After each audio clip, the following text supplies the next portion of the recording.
In the summer of 1982, the movie Poltergeist became a box office hit. But the picture's success was tainted by the vicious killing of one of the film's young stars, Dominique Dunne. Despite rumors that the film was cursed, MGM executives rushed to put a Poltergeist sequel into production. Producers Steven Spielberg and Frank Marshall and director Tobe Hooper weren't interested in Poltergeist II, but nothing could keep screenwriters Mark Victor and Michael Grace away, not even the so-called Curse of Poltergeist. We had heard of the Poltergeist curse, and we knew of the tragedy that had occurred on the first film. We did not really believe that it had to do with the subject matter of the movie, or that the movie was itself cursed in any way. So we were very upset about what had occurred, but we didn't feel that it was going to follow us, you know, from one movie to the other. Little did we know. In Poltergeist II, there were some pretty strange moments, as it turned out. Victor and Grace also signed on as producers of Poltergeist II. They finished their screenplay in the spring of 1983. There was just one hitch.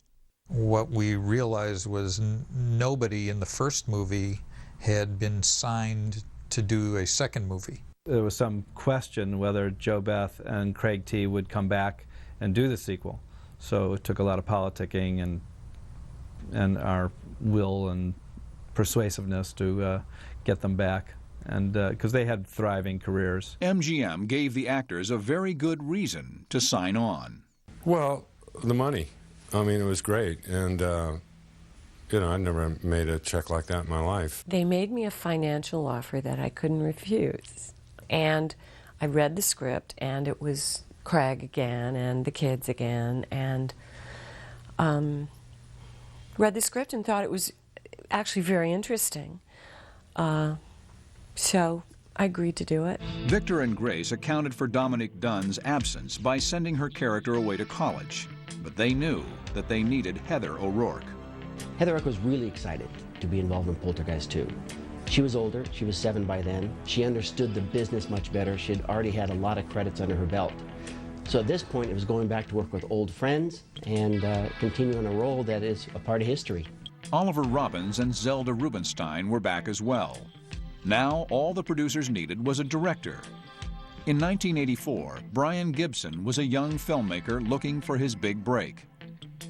Psychic Jill Cook told the director he wouldn't have to wait long. I went to New York and I read this young producer named Brian Gibson. And I said, you're going to get your first movie. And it's not what you think. It's going to be a movie, a spiritual movie. He didn't believe me. I said, you're just telling me what I want to hear. I met Jill Cook some months earlier through a producer in New York called Jill Paperno. And then I kind of forgot about it. In the spring of 1985, Jill Cook's prediction came true. Brian Gibson had been recommended to us as a director to look at by the studio, and we saw he'd done one small film, Breaking Glass, for the BBC, and Brian came in and we just hit it off with him. I think he told us in his initial interview that he had been told by a psychic that he would get the job of director of Poltergeist II, and we didn't trust him when he said that. We thought, okay, he's just crazy enough to do this. Gibson got the job and immediately called Jill Cook. He said, I got a movie and I want you to help. I'm like, oh, that's great. I'd love to help. What's the movie? He said, Poltergeist II. I went, oh, my God. I absolutely loved the movie, the original, the first one. Cook was signed as the film's official psychic advisor. She began consulting with the filmmakers over the phone. I think what we'd like to do is get guidance on this idea that we've just started to talk about. But do you think it would be a good idea to kind of just do a reading? I'm going to begin with a prayer because I believe in the power of prayer. And I believe if you ask, you shall receive. And if you knock, the door shall be opened. And if you seek, ye shall find. What I would do is mostly concentrate on the spiritual side of it, how realistic that is. When I received the original script, the ending was they killed the spirit with a baseball bat. And I laughed. I said, well, the ending's no good. You can't kill a spirit with a baseball bat. So that we worked on the ending Cook may have hated the ending, but she loved a new character who was added to the Poltergeist mix, a mystical shaman named Taylor. The writers based the role on a friend of actor Craig T. Nelson. The character of the Indian was really inspired by Craig's relationship with an Indian that he had met when he lived in Mount Shasta. That the guy had revealed to him quite a bit spiritually, and that he had grown a bit from it. Creating the character of Taylor was easy. Finding an actor that fit the part was a bit more difficult. I wanted an authentic American Indian. I wanted someone who was a good actor, who had a sort of power, personal and spiritual power about them. I know Brian had a hard time casting that role, and they looked at a ton of people. Well, we had a lot of people come in for the part of the Indian in Poltergeist II. Just about every actor in town was coming in claiming that he was at least part Indian, including Dennis Hopper, who claimed he was an Apache or something.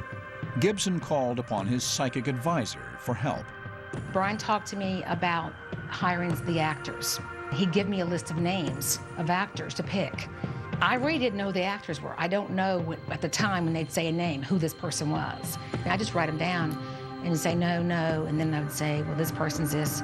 I'd give comments on some of the people, and some I'd just say no and go on. Cook zeroed in on one candidate, Will Sampson. The actor was best known for his role in the 1975 movie One Flew Over the Cuckoo's Nest.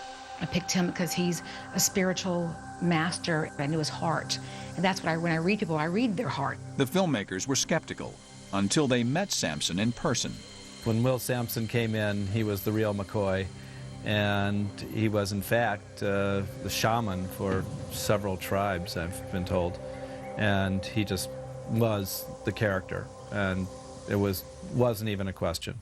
The psychic made believers out of the filmmakers. They were so thrilled, they asked Jill to find an actor to play the part of the evil minister Cain. The psychic picked Julian Beck, author Makita Brotman. Julian Beck was a very well-known actor. In fact, he was most well-known for his work in theatre. He and his wife, Judith Molina, had started this very famous theatre group called the Living Theatre. But Jill wasn't interested in the actor's resume. I said that he needs to do this for a soul. I knew he wasn't going to live long, and I didn't even know who he was. I mean, I had no pictures, nothing. And so that was sort of, something I knew spiritually was right for this man. I knew that this would be the last movie he would do. I know these kind of things. He's very ill. I don't think would normally have done something like that if he hadn't been so ill, but he was saving a little for posterity, I think. I talked to him a little about why, being so ill, he wanted to do this very taxing role, because he knew he was dying. And he said it was to rid himself of certain things.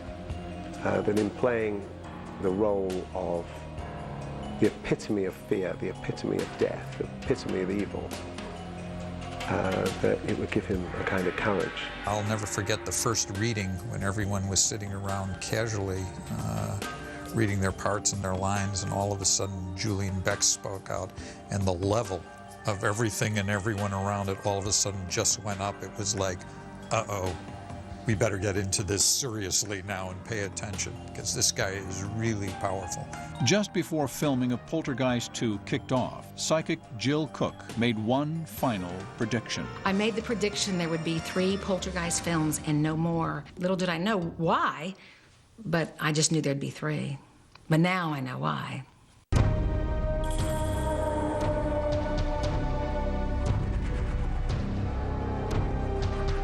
Coming up, cameras roll and the curse continues. He said, I think these skeletons somehow contain something. This set needs an exorcism.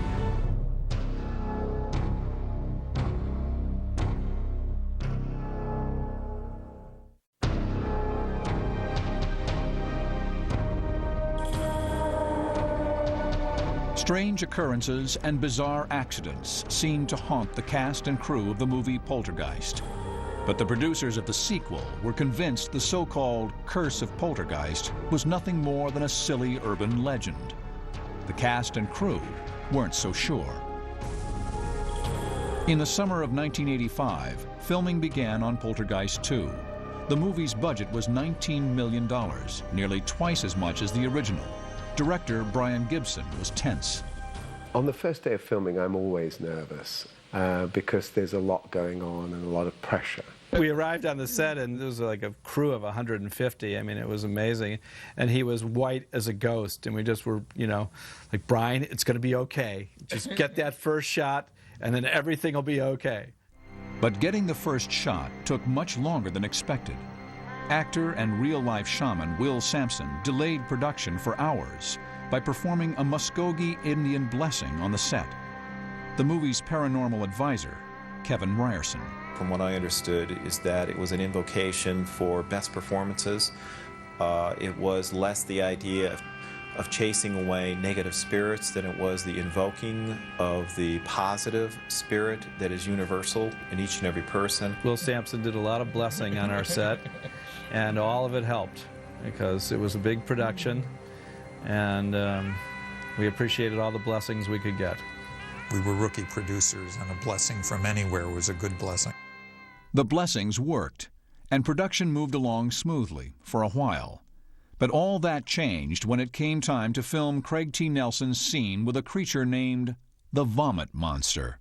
The monster was going to grow inside of me, then come out.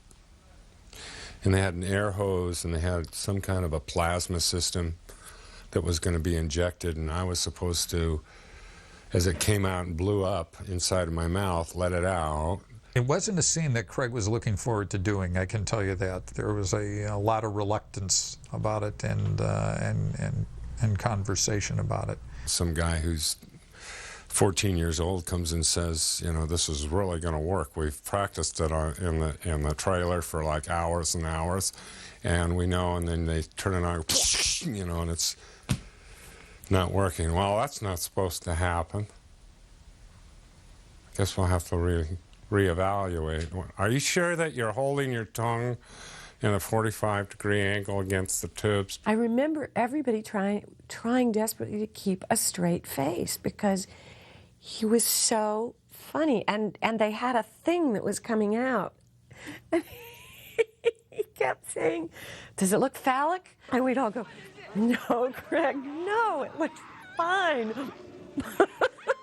But the stunt became less and less entertaining as problems continued. You're there, you know, 6 hours later wondering, why are we're doing this again?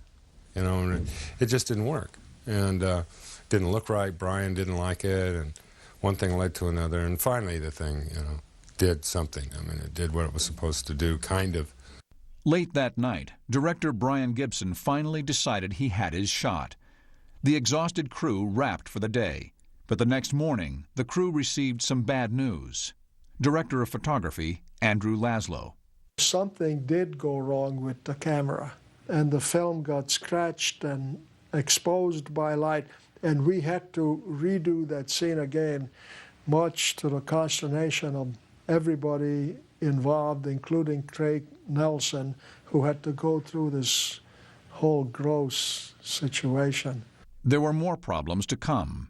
In the summer of 1985, the cast and crew prepared to shoot the movie's dramatic finale.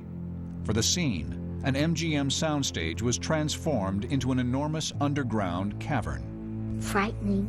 It must have been very authentic. It's the kind of thing I have no intention of investigating.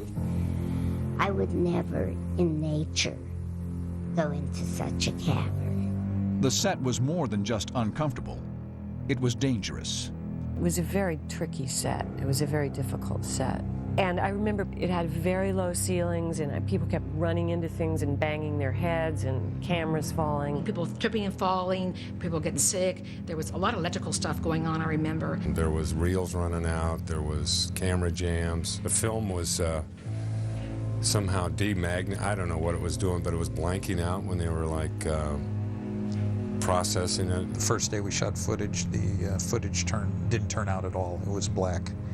And The studio was really happy about that. Skeptics argue that it could have been a pre-exposure to sunlight. Given the professionalism on the set, I'm not certain that those explanations could have occurred. That type of fogging is very typical of poltergeist phenomena. No one could figure out why the problems were occurring. Anything that happened was immediately assigned some kind of a supernatural explanation. Production slowed to a crawl. The filmmakers were afraid that they wouldn't be able to finish the scene or the movie. Actor Will Sampson had fears of his own. So we were on that soundstage for a long, long time, and things were not going well. We were getting way behind. So Will went in, and he detected, he felt that there was some alien spirits that were upset, and he detected it in the skeletons that were there. The special effects department then revealed a shocking fact. The skeletons used in the movie were real. Even the producers were surprised. What we do is ask for skeletons to be, around the set, and where they get the cadavers from, we hadn't investigated, but I guess we were told that at a point, that some of them were real and that they weren't happy. We weren't happy either. Neither was Craig T. Nelson. He was very, very uncomfortable. He came to me sweating, very uncomfortable, and he said, there is a peculiar energy in this set, and I can't go in on much longer. I need an exorcism. I think these skeletons somehow contain something. This set needs an exorcism. And Will said, well, just make sure they leave the stage door open for me tonight, and I'll come back and I'll take care of it. And he says, the spirits are not happy. And so we said, all right. And when we told the security that they had to leave the stage door open for Will Sampson so he could come and, do a blessing on the set, they rolled their eyes, but they accommodated us. At 4 o'clock in the morning, Sampson entered the Poltergeist soundstage and performed an exorcism. Whatever it was, it worked, and there wasn't any problem after that. Now, that's what happened. So I don't know. Got me, I just know that nothing happened and it was good. Coming up. He delivered the line the way he did because he knew that he was going to die.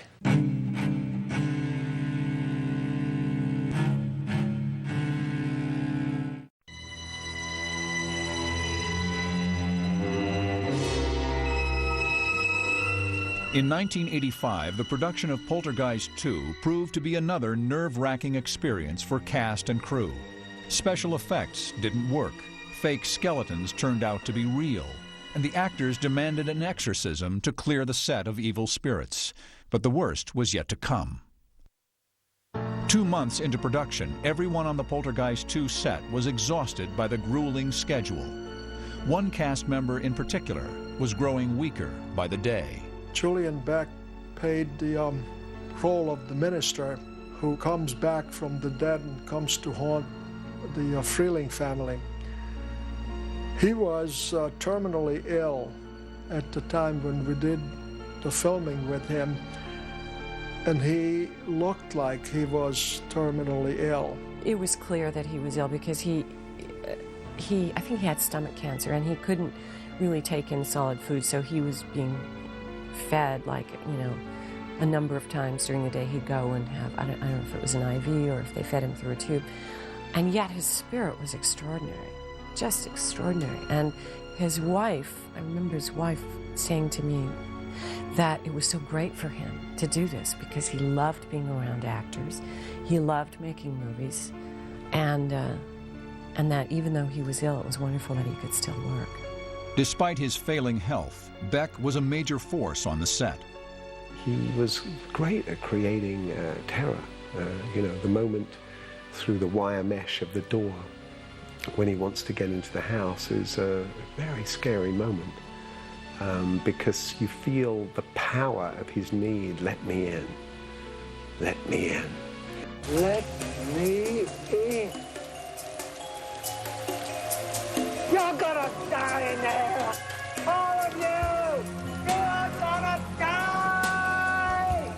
You know, we looked at this man who looked like he was about to die, telling us that you're all going to die. And some of the people claimed that they were very affected by it. But it might be that he delivered the line the way he did because he knew that he was going to die. In the fall of 1985, Poltergeist II wrapped, and everyone breathed a sigh of relief. There were some strange things that happened, and there were more strange things that happened than happen on most movies. So it was a marvelous kind of end of school, end of task feeling about the last day of shooting. Brian Gibson wrote me a beautiful thank you letter, wanted to verify that I am gifted and that I am truly helpful, and I got a good heart.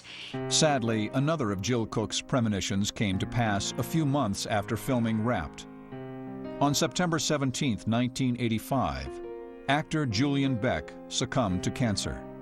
As Cook predicted, Julian survived only long enough to finish Poltergeist II. I just remember being over on the lot and somebody came over and said he had passed away. And you're immediately sad because you spent a lot of time together in a very intense situation. And at least with us personally, he was just lovely and incredibly professional and,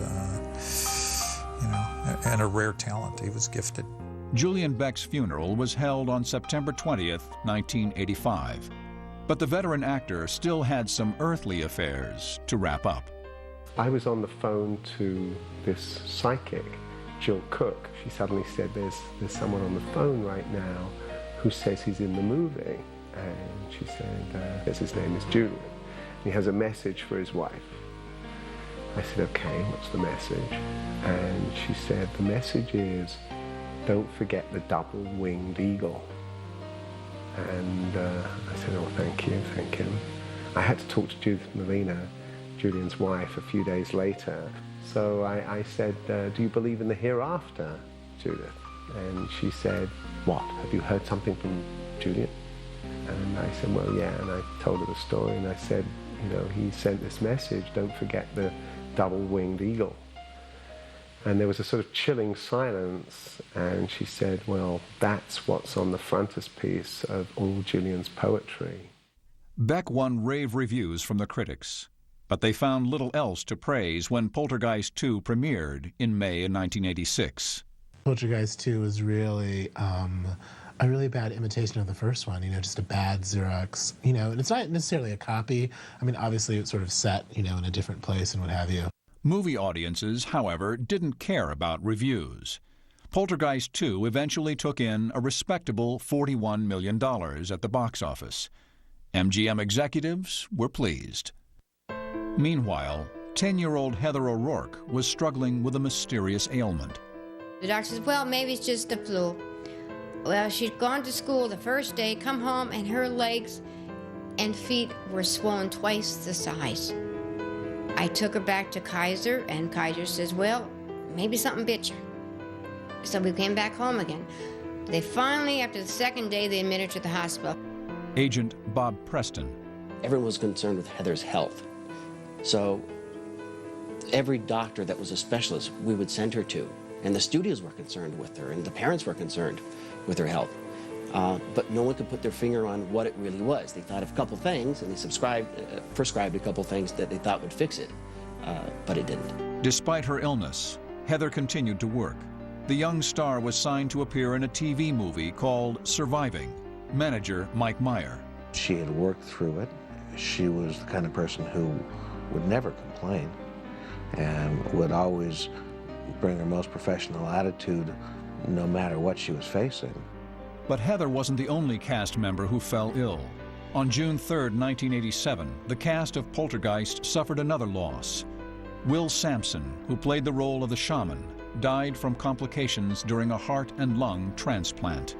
When I heard that he had passed, I was deeply saddened and very shocked, because he had seemed like, a big strapping guy, not that ill. He was buried on the reservation, and so I happened to be in the area, and I wanted to pay my respects to him, and so they had given me directions how to get to the place where he was, but I couldn't find it. I've been out there 4.5, 5 hours looking. I finally just stopped off at the store, and I said, you know, I'm looking for